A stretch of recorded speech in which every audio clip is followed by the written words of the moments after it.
Less than 2 weeks ago, I posted a video about Facebook cracking down on blasphemous content against Islam.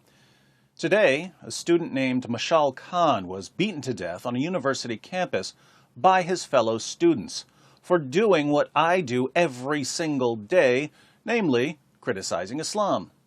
Reuters reports, a mob beat a Pakistani student to death at his university campus on Thursday after he was accused of sharing blasphemous content on social media, university and police officials said.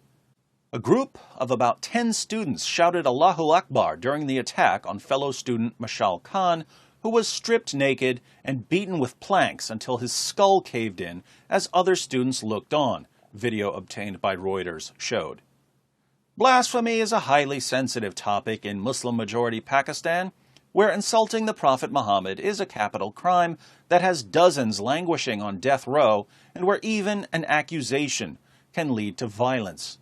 In recent months, Pakistan's government has been vocal about the issue, with Prime Minister Nawaz Sharif issuing an order last month for removal of blasphemous content online and saying anyone who posted such content should face strict punishment under the law. Now, why was Mashal Khan beaten to death? He was beaten to death because Muhammad ordered his followers to kill people for making fun of him. When Muhammad took Mecca, he gave his followers a list of people who were to be killed, even if they were found hiding beneath the curtains of the Kaaba. Let's read about 3 of them in Ibn Asaq, pages 550 to 551. Another was Abdullah ibn Khattal of Banu Taym ibn Ghalib. He had become a Muslim, and the apostle sent him to collect the poor tax in company with one of the Ansar. He had with him a freed slave who served him. He was a Muslim. When they halted, he ordered the latter to kill a goat for him and prepare some food, and went to sleep. When he woke up, the man had done nothing, so he attacked and killed him and apostatized.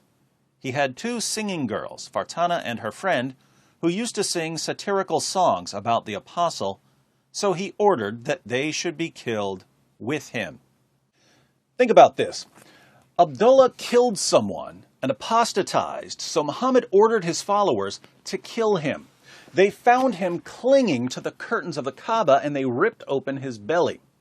But Muhammad also issued a death sentence for the 2 singing girls, and all they did was sing satirical songs about him.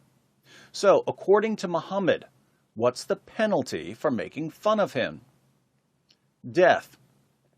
In Sunan Abu Dawud 4361, Muhammad makes it clear that brutally murdering someone is perfectly acceptable as long as the person made fun of him. It was narrated that Ikrimah said, Ibn Abbas told us that a blind man had a female slave who had borne him a child, who reviled the Prophet and disparaged him, and he told her not to do that, but she did not stop, and he rebuked her, but she paid no heed. One night she started to disparage and revile the Prophet, so he took a dagger and put it in her stomach and pressed on it and killed her. There fell between her legs a child who was smeared with the blood that was there. The next morning, mention of that was made to the Prophet, and he assembled the people and said, By Allah, I adjure the man who did this to stand up. The blind man stood up and came through the people, trembling, and he came and sat before the Prophet. He said, O Messenger of Allah, I am the one who did it. She used to revile you and disparage you, and I told her not to do it, but she did not stop, and I rebuked her, but she paid no heed. I have 2 sons from her, who are like 2 pearls, and she was good to me.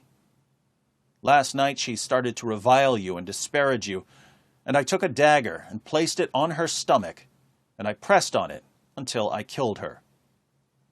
The Prophet said, Bear witness that no retaliation is due for her blood. So a Muslim killed the mother of his own children for making fun of Muhammad. If Muhammad didn't want his followers doing that sort of thing, this would have been a really good time to say it. Instead, Muhammad said that there was to be no retaliation against the man for slaughtering the mother of his own children. Here we are, 14 centuries later, and Muhammad's followers are still murdering people for making fun of him. Why? Because that's what Islam tells them to do, and no one bothers to challenge Islam.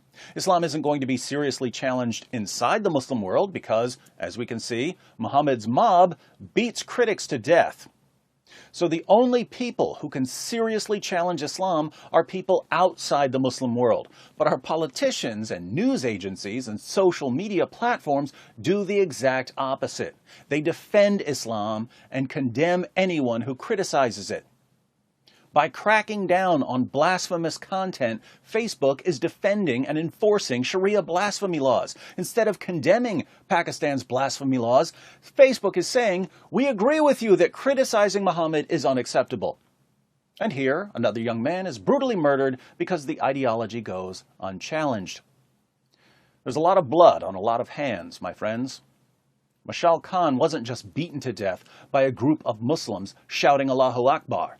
He was beaten to death by CNN and MSNBC and the BBC and Facebook and every other company that shields Islam from criticism. And more Mashal Khans are going to be beaten to death until politicians and reporters stop pretending that this has nothing to do with Islam and step aside so that those of us who actually care about victims of jihad can protect future generations from the teachings of Muhammad. In the meantime, to you Pakistani cowards who like to beat people to death for making fun of your fake prophet, I suggest you check out my YouTube page. Then ask yourselves, is Allah only God in Pakistan, or is he God in America as well? I eagerly await your response.